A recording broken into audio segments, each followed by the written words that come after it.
Good afternoon, Communications 532 colleagues. My name is Heather Abenti, and I'm going to be presenting Chapter 15 on video games to you today. Before we get started, I just wanted to let you know that as we go through this video, there will be slides that will pop up to show you where you should be to follow along in the accompanying PowerPoint presentation. So the first thing we're going to look at is why we should study video games. Well, first of all, more than 70% of American households play video games. More than half of the gamers play on mobile devices. It has become a billion-dollar industry, and new gaming technology is pushing boundaries on creativity and tech.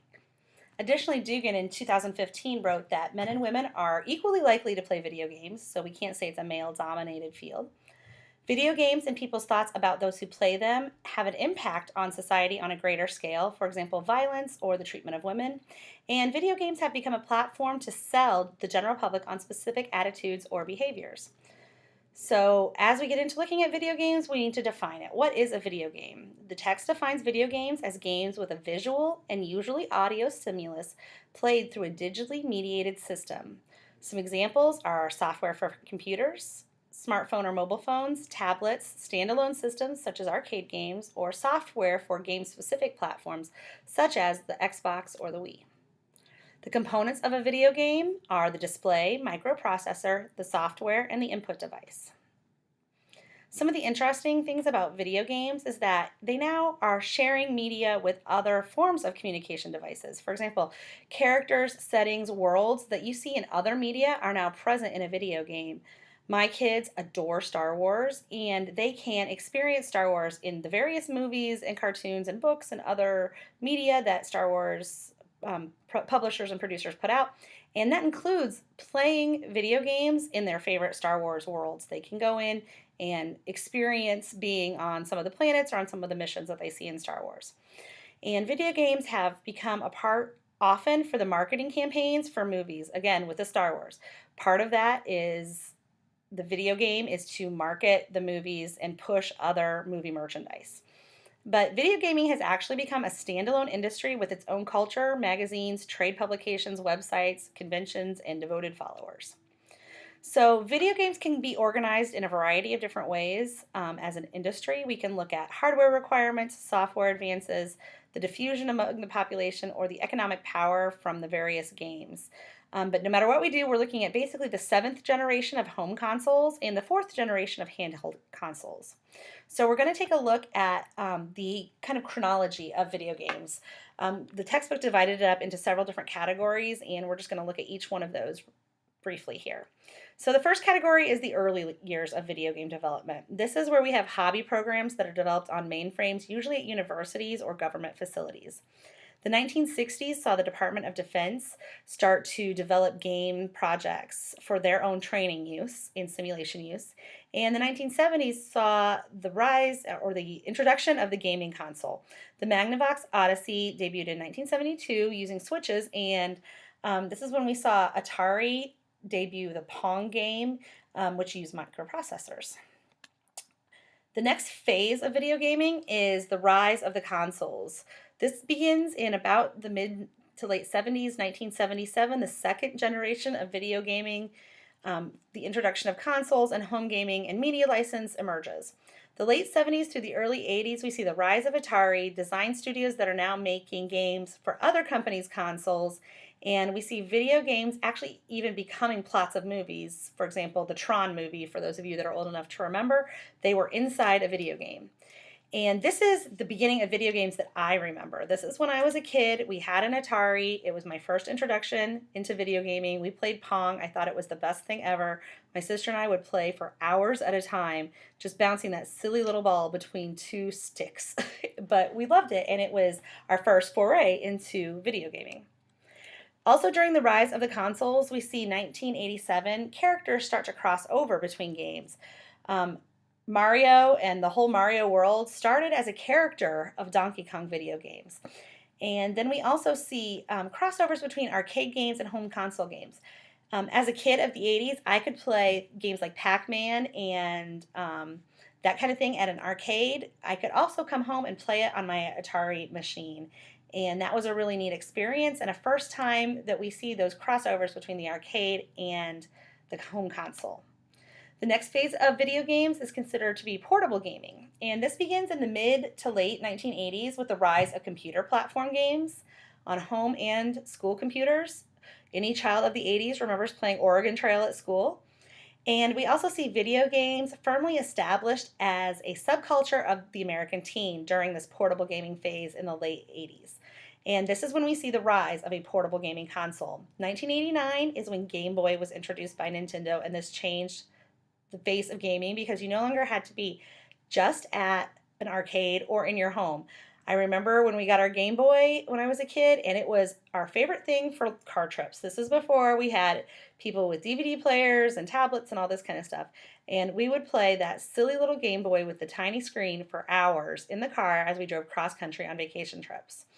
And the 1990s is also the beginning of when we see that most families actually are owning a home gaming console and then have a handheld console that matches the same company. So for example, you had a Nintendo NES system and you had a Game Boy. The next phase of the video games is the console wars. This is where we see the different video game consoles fighting it out. The mid 1990s, by this time, Nintendo is forcing Sega out of the console market. Sega actually begins to focus simply on the actual games, and this is why you can play a Sonic the Hedgehog, which is a Sega game, on your Nintendo. This is also when Sony enters the console market and introduces the PlayStation. One interesting fact about the Sony PlayStation system is that Sony let its video game developers target the adults who started playing video games in the 1980s. So this is when we see the emergence of more adult themes of video games, war, those kinds of themes, versus some of the more kid-friendly games and the arcade games that we were seeing. The 2000s is also when we see the graphical processors improve and game notoriety increases in the midst of these console wars. 2001 is when Microsoft introduces the Xbox, and this blurs the lines between PCs and gaming consoles. You have things that cross over platforms. And then we see Sony introduce the PlayStation Portable, or PSP. 2004 is when we saw ratings start to make their debut into the gaming arena. These are similar to the movie and TV ratings, but there's actually more than 6 age categories and more than 20 different content descriptors.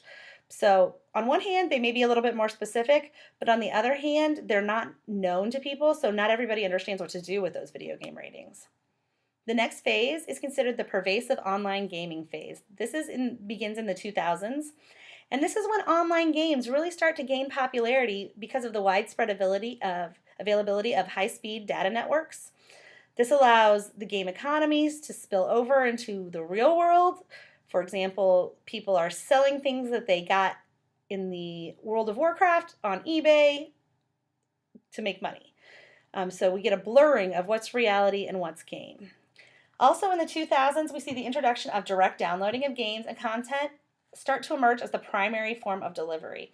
This is where you no longer have to purchase a disc, but you can actually just download the game onto your console, your computer, your handheld device, or your smartphone directly instead of having to purchase separate software discs and install them. During this pervasive online gaming period, we also see wireless networks that extend to online gaming to handheld devices. So this is where both like portable devices such as the PSP and smartphones like your iPhone begin to network into the gaming system. This brings about software that allows gamers to interact regardless of the platform used.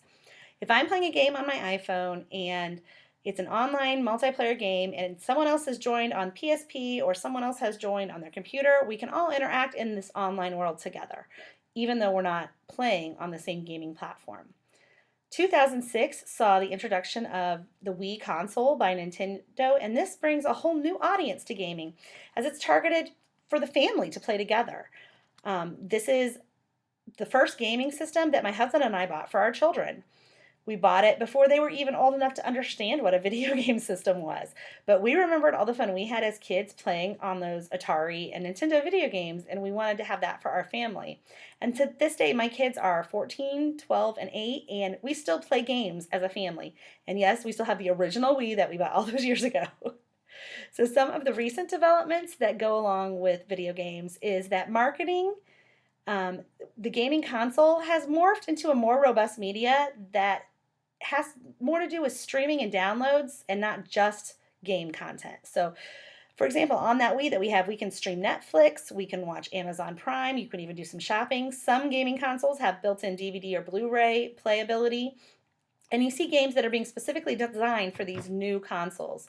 The Wii and the Xbox Kinects brought motion recognition to video gaming, and you have games that are specifically designed to use on those kinds of consoles.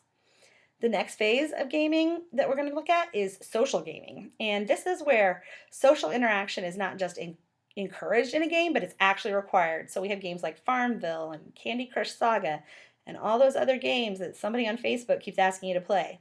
These are social media based games, and they are generally considered to require a lower level of commitment to learning rules and interfaces than other social gaming. For example, your ability to play Farmville doesn't require a whole lot of learning. There's not a steep learning curve.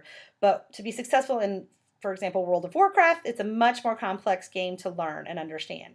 So these social media gamings also have what's called a time lapse effect, which requires users to return back to the game after a certain period of time. You can't feed this animal for another 58 minutes, so you have to come back then. And that actually increases engagement in the video game. As far as social media gaming goes, the business model for this is free gameplay, time-lapse limitations, and then in-game purchasing. The purchases allow you to access different worlds or allow you to perform an action before your time-lapse limitation has expired. And generally speaking, the gaming industry has really kind of looked down on social media gaming because it's very simple. It doesn't require serious graphics or a complex interface. It's really just point and click, point and click. And that simplicity is kind of seen as a step backwards and just not as sophisticated as most other console-based gaming. Another important area to consider when we explore video games is to look at regulation of games. Legislation is kind of lagging behind the development and is still treating video games like it's a child-oriented media. They've forgotten that all those kids who played these video games in the 1980s have grown up and they're 30 and 40-year-old parents, and they're the ones looking for content, and that video game developers have actually followed that, but the legislation or the regulation of the industry has not. Some of the things that have impacted the calls for regulation are school shootings and other violent incidences that have publicly been linked to video games content in the media, even if no real link actually existed between violent video games and the incident that occurred. Also, generally speaking, laws on content have been struck down on the basis of freedom of speech. One of the few laws that kind of has stuck is the California law that restricts the sales of labeled violent video games to minors. And most people can agree that that probably is a logical thing not to let kids play games where they're engaged in violent acts of war or terror of other sorts. Some of the innovations of the video gaming industry include built-in wireless capabilities for head-to-head play with nearby systems without internet connection required. This means if you and several of your friends all have PSPs, you can hang out together, you can play together interactively without actually having to all be on the internet. Another innovation that we see is the whole app store craze of casual games. These are much like the social media games. Often they are actually derived from the social media games, and these are simple interfaces, shorter required play times, and then have in-app purchases to unlock other features and things like that. Another innovation is related to mobile phones and smartphones, and we see because of the improvement in smartphone hardware, we see that has actually cut into the handheld console sales. For example, who needs a PSP when you can play everything on your iPhone 6 that has a big screen and an easy interface that you already use anyway? One interesting exception to this is the PlayStation Vita, which actually includes 3G and Wi-Fi, GPS capabilities, and various other smartphone features, including cameras and such, pretty much everything except calling. And that kind of blurs the lines between phone and gaming device. So one of the areas that we're seeing a rise in is this downloadable content area of gaming. So this is where content is now downloaded directly to the gaming consoles from things like the Microsoft Xbox Live Marketplace or the Nintendo Wii Virtual Console. My kids can actually go on our Wii store and buy games that I used to play as a kid on my NES. So that's kind of neat for them to be able to see some of the stuff that I did too as a kid. And this kind of blurs the line again between video gaming and other media, because now we can directly download not just games but movies and various social media connections. Various video game consoles can play Netflix and things like that. Our Wii, that's actually not a new technology. We've had it for a long time. It plays Netflix videos and it connects to the Amazon Prime subscription so that we can watch those movies. You can now connect your Facebook to your various devices and interact with both gamers and the rest of the world, your friends list, via your gaming device. The big thing about this downloadable content for consoles and PCs is that this online delivery has significantly reduced publisher costs. So they don't have to pay to mail you a disc that they produced or a game card that they've produced. You can actually just download it directly. The delivery is cheaper, and customers get their stuff immediately, which makes them happy too. So the current status of video games, just to give a little synopsis of what the industry actually looks like right now before we talk about where it's going, is that console sales are actually turning out to be kind of disappointing because, first of all, upgrading hardware is not really seen as necessary because the last generation of hardware was good.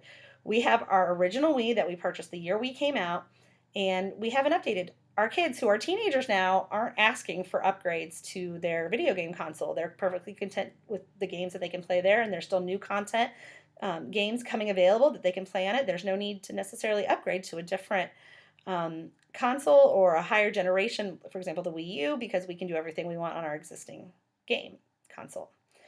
The other thing that is interesting in the current status of the video game industry is gamer parents, and this is what I am. These are parents who grew up playing video games on consoles and now have purchased that console for their children. Right now, the average game player is 30 years old with over 12 years of game playing experience on a console in the home. In our house, my husband is 43 years old and has been playing video games for over 30 years. So we have these very interesting gamer parents that are now leading the household in the purchasing decisions for video games, which means that the parents now become the target for marketing and not the children.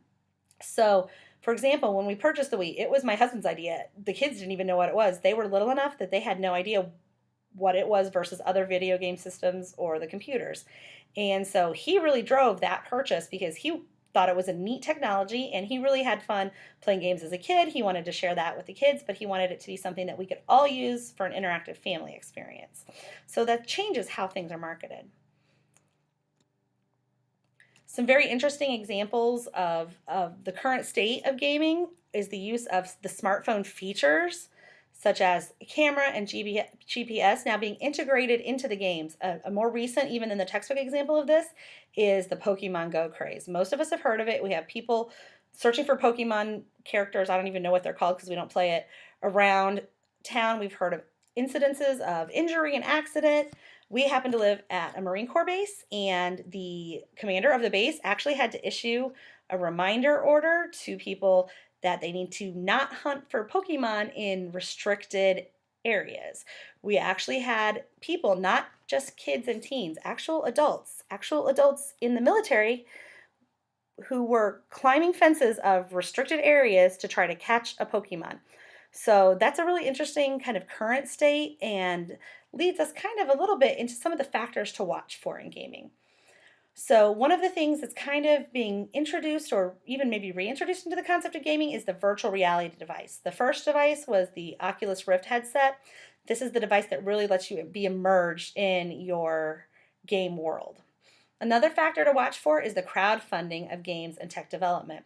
Funds like Kickstarter and these various crowdfunding sites are allowing gamers to partner with game developers to spur and fund game and console technology. So what's happening is that there's actually a lower risk for tech developers because the end consumer is now sharing some of the development risk, and then you have the end consumer getting to gain access to the final product before it is necessarily available to the general public. Another interesting factor is that Microsoft is currently unlikely to actually enter the handheld game-specific device market. So PSP, Game Boy, those are game-specific handhelds. Microsoft is looking to actually stay away from that and just continue to explore various options for the smartphone applications of games. Another thing that the industry is keeping an eye on is the growth of women playing video games. We mentioned at the beginning that Women are just as likely to play video games as men, but as the industry moves forward, it kind of has lagged behind in marketing to women. So it's going to be interesting as women and the growth in women playing video games continues, how the industry markets specifically to women versus, or develops even specifically to women versus men or children. Another factor to watch is the government funding for projects that are applicable to various military and training purposes. This is the Department of Defense developing war games that are useful to train their soldiers and Marines. Like I said before, we live at a Marine Corps base, and we've actually heard from friends that they use various video games to do training on things like door-to-door combat and things like that. Some of these video games provide an incredibly real-life type of an experience that is good enough to actually simulate war for these guys. So that's a really interesting kind of future for video game development. And we also see that there's a continued push for legislative regulation. As we develop games that are simulating war so well, our military wants to train on them, we also have to look at, is that appropriate for children to be able to have access to that? What kind of legislative regulation is needed, and how will that be enforced is an important factor to watch in video gaming. Another factor to watch is the continued growth of shared gaming across platforms. This is where on your iPhone, somebody's on their PC, somebody's on their console, somebody's on their iPad, you can all play the same game interactive together. It doesn't matter what platform you are. And even with some of the games, you can move from your iPad to your console to your PC and play in your account the game and just pick up where you left off depending on what device you happen to have available to you. Another interesting factor to watch in the future of video games is the continued integration of VoIP into video games. This is Voice over Internet Protocol. This will be discussed more in Chapter 21 of the text, but that is becoming something that's integrated into video games. You can wear a headset. You can actually talk to the other people that you're playing with, regardless of where anybody is actually currently physically at.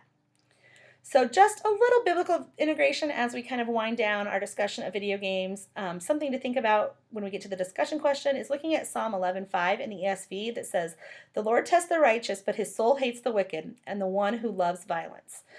And Ephesians 5:15 to 17a in the NIV says, "Be careful then how you live, not as unwise, but as wise, making the most of every opportunity, because the days are evil. Therefore do not be foolish."